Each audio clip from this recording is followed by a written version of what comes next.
जय जौहर दोस्तों, कैसे हो। आशा करता हूं कि आप सभी मस्त, शानदार और ज़बरदस्त होंगे। स्वागत है आप सभी का आपके अपने YouTube channel RPSC aspirant Jitesh GK and Sanskrit classes में। दोस्तों, हमने संस्कृत व्याकरण में संज्ञा प्रकरण, संधि प्रकरण, कारक प्रकरण और समास प्रकरण, ये चारों टॉपिक को अच्छी तरह से पढ़ लिया है। और आज हम पढ़ेंगे, क्या पढ़ेंगे आज हम? प्रत्यय। पांचवा टॉपिक कौन सा हमारे पास? प्रत्यय, जिसको हम आज से शुरू करेंगे। ठीक है दोस्तों, तो प्रत्यय, प्रत्यय किसे कहते हैं? प्रत्यय किसे कहते हैं? प्रत्यय वे शब्द है जो दूसरे शब्दों के अंत में जुड़कर अपनी प्रकृति के अनुसार शब्द के अर्थ में परिवर्तन कर देते हैं, वह प्रत्यय कहलाते हैं। ठीक है दोस्तों, प्रत्यय शब्द दो शब्दों से मिलकर बना है। कौन कौन से? प्रति, प्रति और अय, इन दो शब्द से मिलकर प्रत्यय शब्द बना है। ठीक है, प्रति का मतलब होता है, क्या होता है? साथ में। और अय का मतलब होता है चलने वाला। और प्रत्यय का मतलब होता है साथ में पर बाद में चलने वाला। ठीक है, इसलिए प्रत्यय का अर्थ हो गया साथ में पर बाद में चलने वाला। प्रत्यय के कितने प्रकार है? प्रत्यय के तीन भेद है। कितने भेद है प्रत्यय के? तीन। कौन कौन से? पहला है कृदंत प्रत्यय, दूसरा है तद्धित प्रत्यय, तीसरा है स्त्री प्रत्यय। कृदंत प्रत्यय, जो प्रत्यय धातु के अंत में जुड़ते हैं उन्हें कृदंत प्रत्यय कहते हैं। कृदंत प्रत्यय किसे कहते हैं? जो प्रत्यय धातु के अंत में जुड़ते हैं उन्हें कृदंत प्रत्यय कहते हैं। और दूसरा है तद्धित प्रत्यय। तद्धित प्रत्यय संज्ञा, सर्वनाम, विशेषण शब्दों में जुड़ने वाले प्रत्यय को तद्धित प्रत्यय कहते हैं। और स्त्री प्रत्यय है पुल्लिंग शब्दों में जिन प्रत्ययों को लगाकर स्त्रीलिंग या स्त्रीवाचक शब्द बनाए जाते हैं उसे स्त्री प्रत्यय कहते हैं। ठीक है, ऐसा समझ में यहाँ तक? तो प्रत्यय की परिभाषा देख लेते हैं हम। प्रत्ययस्य परिभाषा की, प्रत्यय की परिभाषा, इन प्रत्यय की परिभाषा है धातोः प्रातिपदिकस्य वा पश्चात् यस्य प्रयोगः क्रियते सः प्रत्यय इति कथ्यते। यानी धातु के बाद जिसका प्रयोग किया जाता है वह प्रत्यय कहलाते हैं। अर्थात किसी भी धातु या शब्द के पश्चात जुड़ने वाले शब्दांशों को प्रत्यय कहा जाता है। प्रत्यय किसे कहते हैं? किसी भी धातु या शब्द के बाद जुड़ने वाले जो शब्द होते हैं उनको प्रत्यय कहते हैं। प्रत्यय कितने प्रकार के होते हैं? तीन प्रकार के। कौन कौन से? पहला है कृदंत प्रत्यय, दूसरा है तद्धित प्रत्यय, तीसरा है स्त्री प्रत्यय। ठीक है, तो कृदंत प्रत्यय किसे कहते हैं? कृदंत प्रत्यय धातुओं के अंत में लगने वाले वे प्रत्यय जो संज्ञा, विशेषण और अव्यय के वाचक शब्दों को बनाते हैं, ऐसे प्रत्यय कृत प्रत्यय कहलाते हैं। और कृत प्रत्यय जोड़कर बनाए जाने वाले शब्द कृदंत कहलाते हैं। कृत प्रत्यय जोड़कर बनाए जाने वाले शब्द कृदंत कहलाते हैं। ठीक है, और कृदंत प्रत्यय तीन प्रकार के होते हैं। कितने प्रकार के? तीन प्रकार के। कौन कौन से? पहला है कृत्य प्रत्यय, दूसरा है कृत प्रत्यय, तीसरा है उणादि प्रत्यय। ठीक है, पहला कौन सा? कृत्य, दूसरा कृत, तीसरा उणादि। और कृत्य प्रत्यय सात प्रकार के होते हैं। कितने होते हैं? सात। कौन कौन से? पहला है तव्यत प्रत्यय, दूसरा है तव्य प्रत्यय, तीसरा है अन्यर प्रत्यय, चौथा है केलिमर, पांचवा है यथ, छठा है क्यप और सातवां है नियत। ठीक है, तो प्रत्यय किसे कहते हैं? प्रत्यय वे शब्द है जो दूसरे शब्दों के अंत में जुड़कर अपनी प्रकृति के अनुसार शब्द के अर्थ में परिवर्तन कर देते हैं, वे प्रत्यय कहलाते हैं। प्रत्यय कितने शब्द से बना हुआ है? प्रत्यय दो शब्दों से मिलकर बना हुआ। प्रति प्लस अय। प्रत्यय का मतलब होता है साथ में, अय का मतलब होता है चलने वाला। इसलिए प्रत्यय का अर्थ हुआ साथ में लेकिन बाद में चलने वाला। ठीक है, और प्रत्यय के तीन भेद है।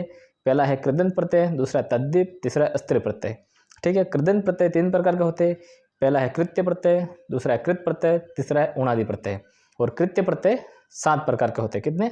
सात प्रकार। कौन कौन से? तव्यत, तव्य, अन्यर, केलिमर, यथ, क्यप, यणत। ठीक है दोस्तों, अब हम पढ़ेंगे यत् प्रत्यय। कौन सा प्रत्यय पढ़ेंगे? यत् प्रत्यय।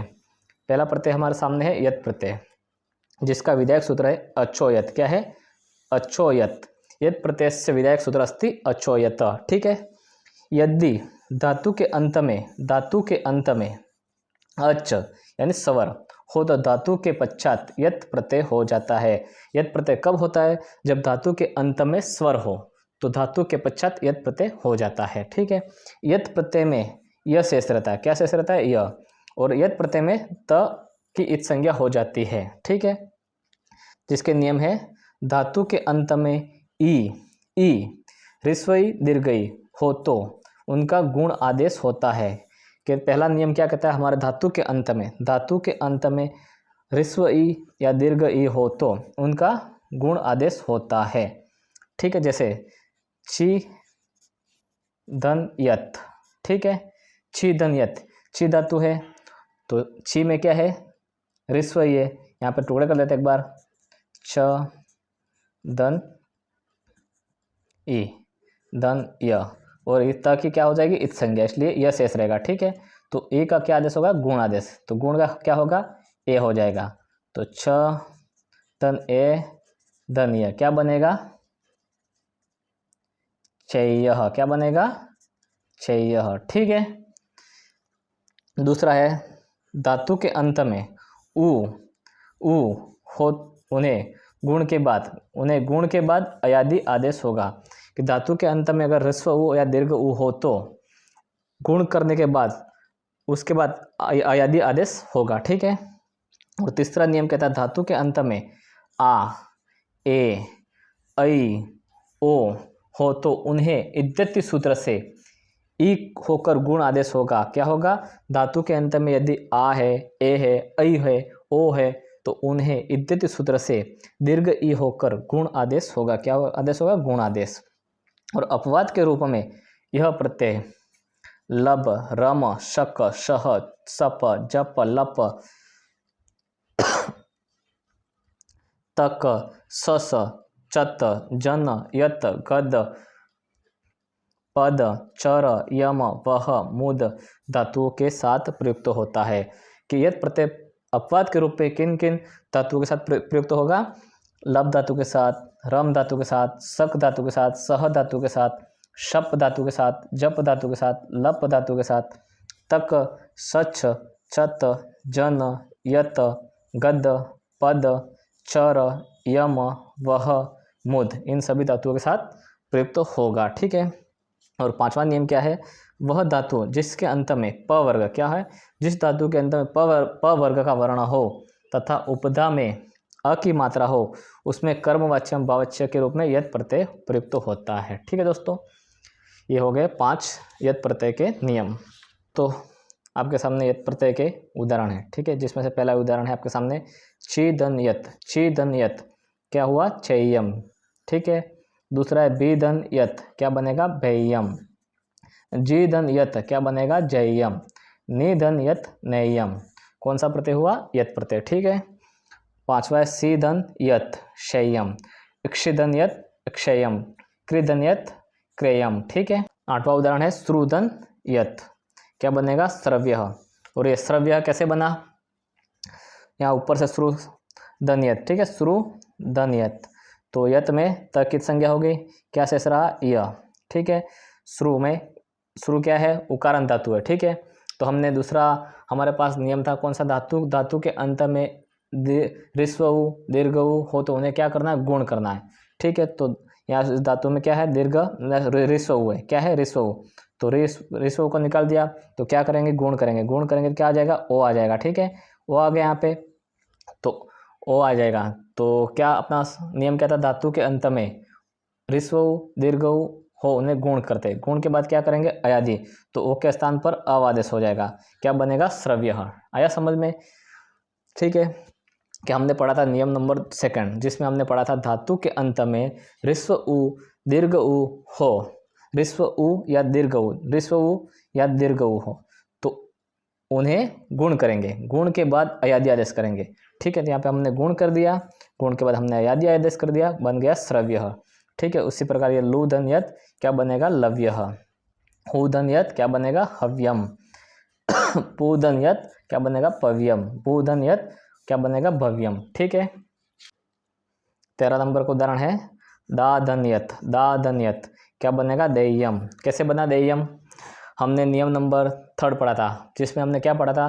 धातु के अंत में आ, ए, ऐ, ओ हो तो उन्हें इद्यति सूत्र से दीर्घ ई होकर गुण आदेश करेंगे। तो हमारे दा धातु में अंत में क्या है? आ है। क्या है? आ। तो हमने इद्यति सूत्र से दीर्घ ई आदेश किया, दीर्घ ई को क्या किया हमने?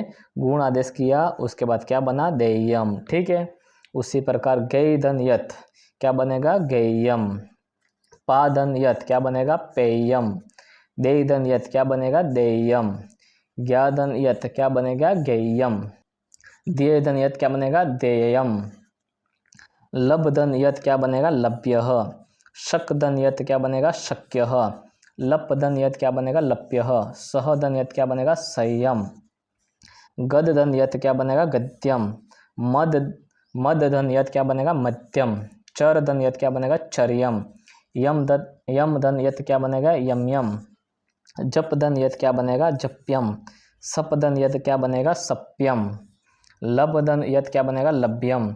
गमधन यत क्या बनेगा? गम्यम। ठीक है दोस्तों, हमने पढ़ा प्रत्यय। प्रत्यय किसे कहते हैं? प्रत्यय वे शब्द है जो दूसरे शब्दों के अंत में जुड़कर अपनी प्रकृति के अनुसार शब्द के अर्थ में परिवर्तन कर देते हैं, वे प्रत्यय कहलाते हैं। प्रत्यय के कितने भेद है? 3। कौन कौन से? कृत प्रत्यय, तद्धित प्रत्यय और स्त्री प्रत्यय। ठीक है। आज हमने पढ़ा यत प्रत्यय। यत प्रत्यय विधायक सूत्र कौन सा था? अक्षोयत। ठीक है। अक्षोयत सूत्र क्या कहता है? यदि धातु के अंत में अच यानी स्वर हो तो धातु के पश्चात यत प्रत्यय हो जाता है। यत प्रत्यय में यह शेष रहता है और यत प्रत्यय में त की संज्ञा हो जाती है। ठीक है दोस्तों, आज के लिए बस इतना ही। क्लास अगर आपको अच्छी लगी हो तो लाइक, शेयर, कमेंट और चैनल पर नए हो तो चैनल को सब्सक्राइब ज़रूर करें। मिलते हैं अगली क्लास में, तब तक के लिए बाय।